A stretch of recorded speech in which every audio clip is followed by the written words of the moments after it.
If you like the kind of uncompromising commentary that you receive in places like this, then be sure to give the video a like, as well as share it on your social media. And check to make sure that you're subscribed. The white supremacists hate that. Say, don't know if you've heard, but it's Pride Month.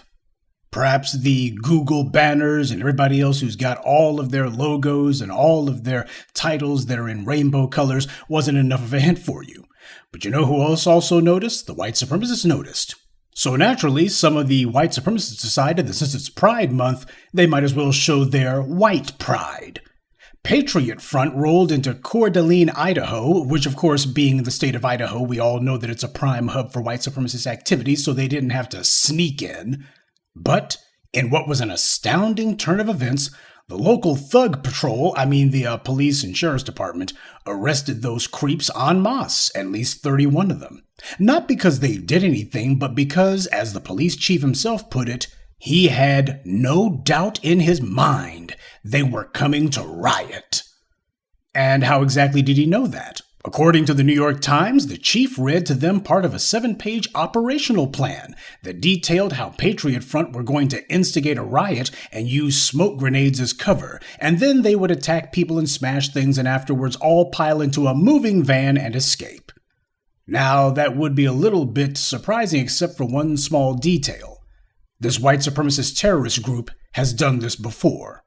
Almost exactly a year ago in Philadelphia, Patriot Front called themselves staging a march there. And in June of 2021, they had a flash mob march in Nashville. They'd even had a flash mob march in D.C. only 2 weeks after the January 6th insurrection.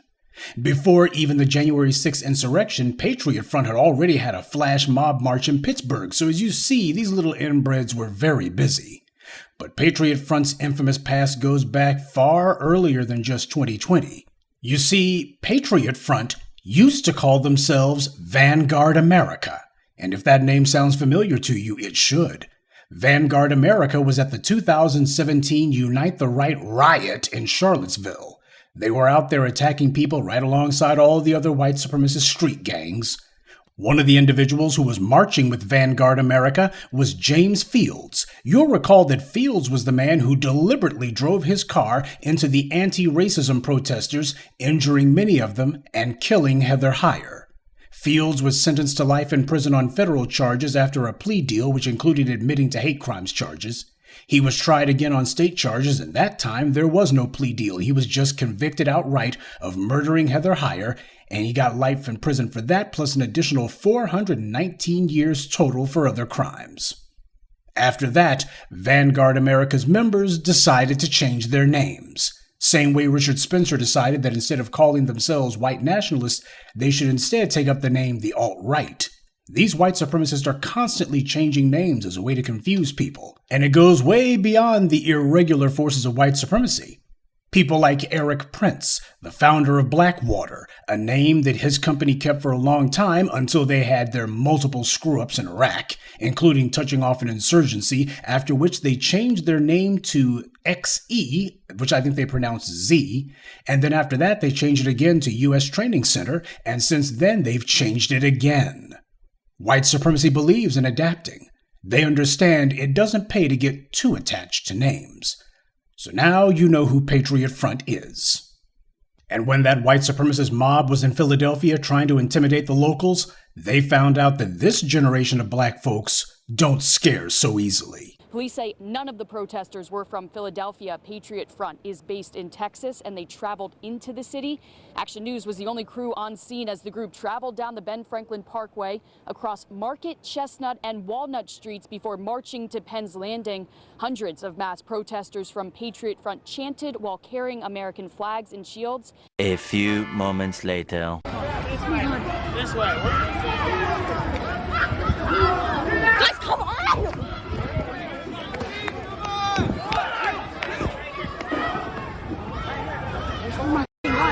I'm getting it on camera. I'm shaking. Get out of here!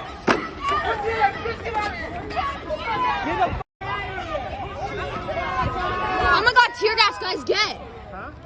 There's tear gas. It's like white supremacy. supremacists. I got that on camera. I guess in here, Philly was f*** around and find out f***ing Nazis. The white media was saying that there were up to 200 of those terrorists there. It was kind of hard for the white media to keep count, though, because Patriot Front was running away so fast. All it took was just a handful of randos to run up on them and literally run the 200 or so white supremacist terrorists out of town. All of their smoke bombs didn't do the Patriot punks a lick of good. They piled into the back of a moving van to make their escape. The police had briefly detained them in Philly, but of course let them go because many, if not most law enforcement personnel, are members of some white supremacist organization or at the very least, completely sympathetic with the white supremacists. So, Patriot Front, having been humiliated in Philadelphia, having let the world see 200 of them run like a bunch of punks from a handful of people, was now going to a little resort town known more for water sports than anything else. They decided they wanted to look for targets that didn't bite back, a place where there wouldn't be too many black people around. So they went to this Coeur d'Alene place to score themselves an easy victory, but in this instance, the police actually did something about them before they went on yet another rampage. I guess these guys running around to attack people in the name of preserving anti-black statues and trying to intimidate black citizens like Philadelphians wasn't enough for the police to intervene beforehand. They couldn't do anything about that. But even after Philadelphia and after Charlottesville, they still didn't round these scumbags up. But now Patriot Front called themselves targeting a place where there were white people, white LGBT people at that. And all of a sudden, the police weren't going to wait. Not this time. Oh, they had to do something beforehand. They couldn't wait to see what would happen. They couldn't wait for a crime to occur. They couldn't even wait to monitor. Oh, we got to get these guys as soon as they roll into town.